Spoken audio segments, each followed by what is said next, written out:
पण ह्या सगळ्या वेळामध्ये तू स्वतःसाठी वेळ काढतेस आणि तू कसा उपयोग करतेस त्या वेळेचा? कारण तू जसं बोललीस, तू सतत आजारी होतीस, अजूनही आहेस, आता सुद्धा आहेस. सो ह्या सगळ्या वेळामध्ये तू कशी काय स्वतःसाठी वेळ देतेस आणि त्याला निगेटिव्ह न होऊन देता त्याच्यामध्ये पॉझिटिव्ह राहतेस? ऑब्व्हियस आहे, निगेटिव्ह होतोच आपण, पण थोडं कुठेतरी पॉझिटिव्ह राहणं महत्त्वाचं आहे तुझ्यासाठी. माझ्यासाठी म्हणजे मी तर एवढं सांगेन की अगेन जे जितके कोविड होऊन गेला किंवा बऱ्याच गोष्टी आजूबाजूला बरीच नेगेटिव्हिटी आजही असते आपल्या, ह्या सगळ्यातनं मी एकच म्हणते की आपल्या डोक्यावर छप्पर आहे, मला खायला मिळालं, माझ्या अंगावर कपडे आहेत आणि देवाचे आभार.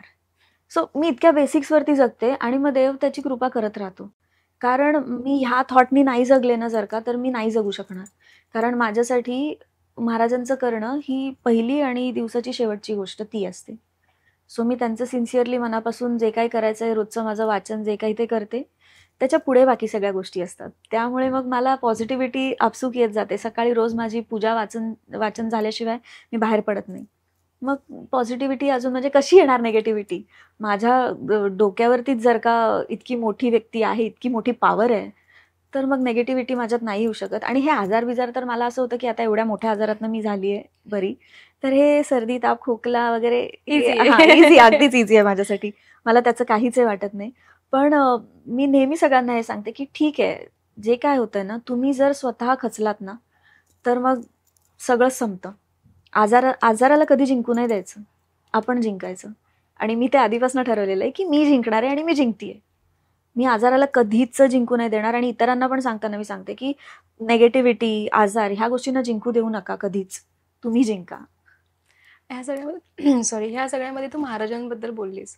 सो त्यांची सुरुवात कशी झाली? बिकॉज काहीतरी बोलतो ना, कोणीतरी सांगतं की कर, पण आपल्याला इच्छा नाही होत करायची, जोपर्यंत आपल्याला वाटत नाही.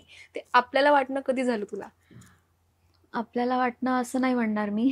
पण आमच्या घरामध्ये ना कर्जतला दत्ताचं छोटंसं देऊळ आहे.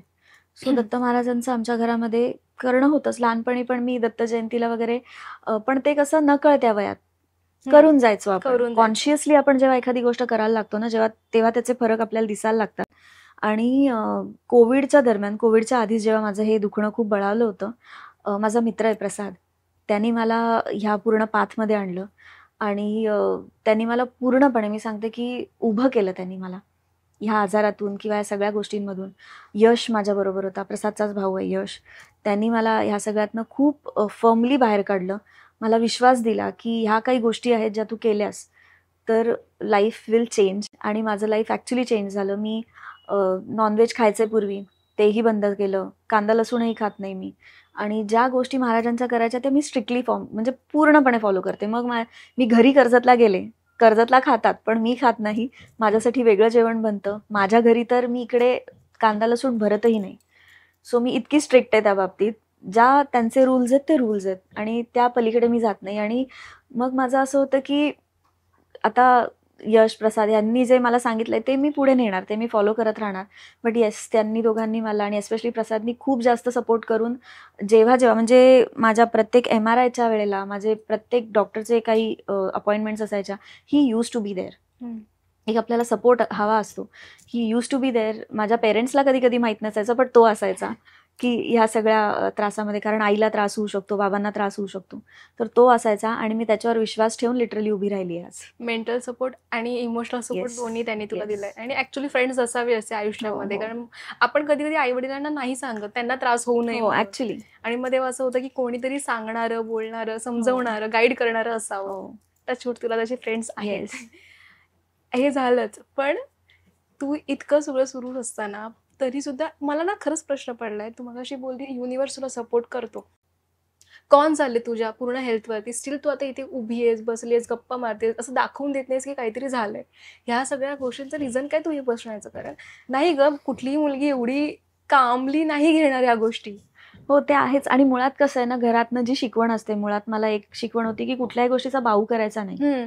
दुखणं असेल, काही असेल, उद्या फेल झालीस, काही बाऊ करत बसायचं नाही, रडत बसायचं नाही, हे शिकवलेलं होतं घरातनं आधीपासूनच. आणि झालं असं आहे ना, की माझं बालपण मी घरी नाही वाढलेले, मी आत्याकडे होते.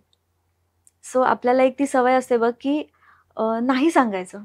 त्रास झाला तरी समोरच्याला नाही जाणवू द्यायचं. ही माझी लहानपणापासून सवय होती. आजही मी कितीही ब्रोकन असेन आतमधून, तरी समोरच्याला नाही कळणार ते. कारण मी ते आता मास्टर केली आहे ती आर्ट, की कारण कसं आहे, दिस इज माय लाईफ ना, माझा त्रास आहे तो मी बघून घ्यायला पाहिजे आणि शेवटी मीच बघून घ्यायला पाहिजे. तो दुसरी व्यक्ती येऊन तो माझ्यासाठी सॉल्व्ह करणार आहे का? नाही. ती तो जगू शकणार आहे का? नाही. सो मीच माझ्यासाठी उभं राहायचंय. मी माझी बेस्ट फ्रेंड झाले आणि तेव्हापासून माझं असं झालं की नाही रडत बसायचं. आणि मग सुदैवाने माझ्या आजूबाजूला माणसं पण अशी आली की त्यांनी मला कधी रडूच नाही दिलं. आणि एक एनर्जी माझ्यामध्ये असते नेहमी की नाही, कम वॉट मे, मी समोरच्या व्यक्तीकडे, फार कमी लोक अशी येतात ज्यांनी माझे अश्रू बघितले. म्हणजे मी ऑनस्क्रीन किती ढसाढसा रडत असेल, रिअल लाईफ मध्ये माझे अश्रू बघणारे अगदी मोजकी 3-4 लोक आहेत. वाव. हा, सो तेवढी मी स्ट्रॉंग आहे.